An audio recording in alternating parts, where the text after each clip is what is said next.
Bonjour à tous.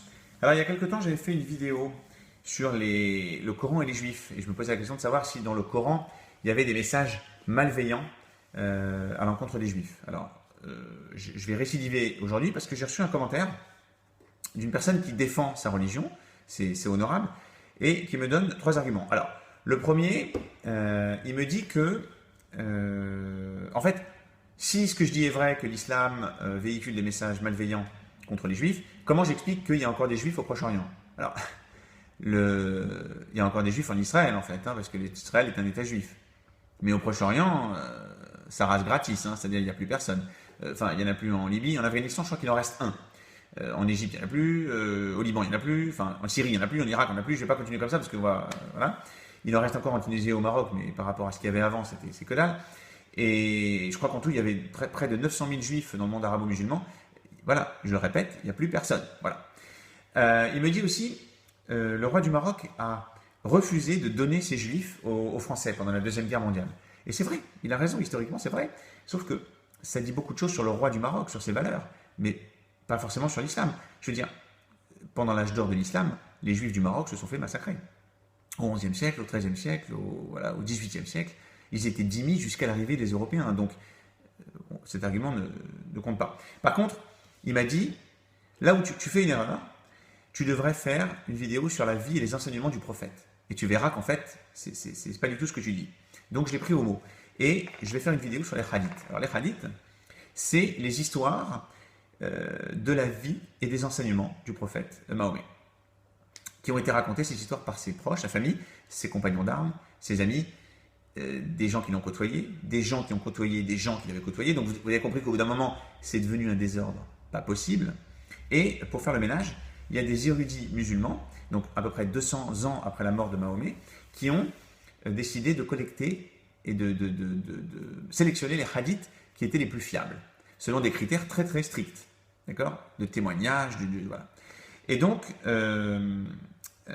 j'ai pris un de ces livres, qui s'appelle le Sahih Bukhari, qui est un livre pilier dans le monde sunnite. Je vais le dire une fois, ma vidéo, je n'ai pas pris les informations d'un blog ou d'un compte Twitter. Ça vient d'un livre qui fait référence. Dans ce livre, les hadiths sont considérés comme vrais, comme véridiques et comme faisant foi. Alors, on commence. Aïcha et Abdullah, qui étaient donc Aïcha, la femme de Mahomet, et Abdullah bin Abbas, le cousin de Mahomet, ont raconté que durant les derniers jours de Mahomet, celui-ci a dit que Allah maudisse les juifs et les chrétiens. Les chrétiens font partie du package, c'est all inclusive, car ils construisent leur lieu de prière sur la tombe de leur prophète. Donc déjà, ça sent pas bon. Les juifs, pas terrible. Ils désacralisent leur prophète. Abdullah bin Omar, donc le fils de Omar, le deuxième calife, raconte, Mohammed a dit, quand les juifs vous saluent, ils vous disent que la mort soit avec toi. Boum. Donc toi tu dois répondre et sur toi. Donc en fait les juifs, quand ils viennent vous voir, ils vous saluent comme ça, vous les voyez, ils vous disent pas comment c'était vos vacances, comment ça va la famille, tu fais un peu de sport, ils vous disent que la mort soit avec toi. Donc c'est pas des gens avec qui on a envie de sympathiser. Asma Abu Bakr, donc la fille du premier calife, raconte qu'elle a accouché, qu'elle a apporté le bébé à Mahomet. Ils ont fait une grande fête et les musulmans étaient fous de joie. Et pourquoi ils étaient fous de joie pour ce bébé?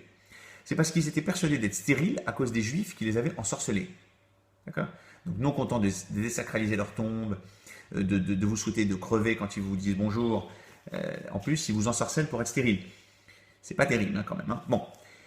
Omar bin al-Khattab, donc ça c'est Omar le deuxième calife, qui est un personnage central dans le monde sunnite, a entendu Mohammed dire « Je vais expulser les juifs et les chrétiens de la péninsule arabique, je ne laisserai personne à part les musulmans ». No comment, d'accord? C'est ça l'idée, Ça s'appelle, en fait, de la colonisation, d'accord? Parce que là, on n'arrête pas de... Vous savez, c'est très tendance de parler des juifs qui ont colonisé la terre d'islam en 1948. Je veux dire, les juifs existaient avant que l'islam arrive et ils étaient là et ils se sont fait expulser gentiment mais sûrement. Ibn Umar, le fils d'Omar, raconte, Omar a expulsé les juifs et les chrétiens de Hijaz, c'est-à-dire à peu près l'Arabie Saoudite. Quand Mahomet a conquis Khaïbar, il a voulu y expulser les juifs car la terre était maintenant la propriété d'Allah et des musulmans. Mais Mahomet autorisa les juifs à y rester à la condition qu'ils payent la jizya, c'est-à-dire la dîme que les minorités religieuses juives et chrétiennes payaient pour avoir le droit de vivre. Et ça a donné naissance au statut de dhimmi, le statut de citoyen de 3e classe. On finit. Abdullah, fils d'Omar, raconte. Mahomet dit, vous les musulmans, vous combattrez les juifs jusqu'à ce que certains d'entre eux se cachent derrière une pierre. La pierre les trahira et dira, oh, il y a un juif caché derrière moi, tue-le. Donc là, c'est un appel au meurtre, d'accord? Clairement. Vous combattrez les juifs jusqu'au bout, jusqu'au bout. Il y en aura encore quelques-uns qui se cacheront derrière des pierres. Les pierres les trahiront et vous diront, tue-les. D'accord? Voilà, je finis. Bon, là, c'est un hadith qui parle des conquêtes de Mahomet et qui explique qu'il a combattu des tribus juives dans la péninsule arabique, Banu al-Nadir et Banis Qurayza. Et il y en a une des 2 tribus qui a continué à résister à Mahomet. Et donc, ce qu'il a fait, c'est que il a tué tous les hommes de la tribu et il a distribué les femmes et les enfants juifs aux musulmans. Il y en a certains de cette tribu qui se sont convertis à l'islam et eux, ils étaient en sécurité. Sinon, il a exilé tous les juifs de Médine. C'est écrit dans la hadith. D'accord? Voilà. Il y avait des juifs à Médine. Hein. Eh oui. Alors, oui, je finis, je vais me faire un petit plaisir, parce que j'ai quand même le droit de me faire un petit plaisir. Sahih Muslim, donc ça c'est un autre livre de hadith. On y lit que Abu Huraira, qui est quelqu'un qui a écrit énormément de hadith, a rapporté que Mahomet avait dit si 10 hommes juifs réputés ou sages me suivent, il n'y aura plus de juifs sur la terre qui n'aura pas embrassé l'islam. Je répète, si 10 hommes juifs me suivent, il n'y aura plus de juifs sur la terre qui n'aura pas embrassé l'islam. Donc en fait, pour l'instant, j'en conclus qu'il n'y a pas 10 juifs qui ont embrassé l'islam, parce qu'il y a encore des juifs sur terre. Voilà, ça m'a fait un peu sourire, ce hadith. Alors, voilà, donc la conclusion, c'est que les hadiths véhiculent un message malveillant. On peut trouver dans les hadiths des messages malveillants à l'égard des juifs, et même des messages qui appellent au meurtre des juifs. Et je vais juste un petit commentaire de fin, clap de fin. Je ne suis pas raciste. Je sais qu'en fait, en ce moment, on ne peut pas éternuer sans être accusé de raciste. Mon meilleur ami est arabo-musulman, je le salue d'ailleurs, et j'ai une confiance aveugle en lui. Je parle d'islam, d'accord? Si je parle de communisme, d'accord, je ne signifie pas que je déteste tous les Russes. Vous comprenez? Je parle d'islam. Voilà, c'est tout. Je vous souhaite une bonne soirée, mes amis, et à très bientôt. Bye bye.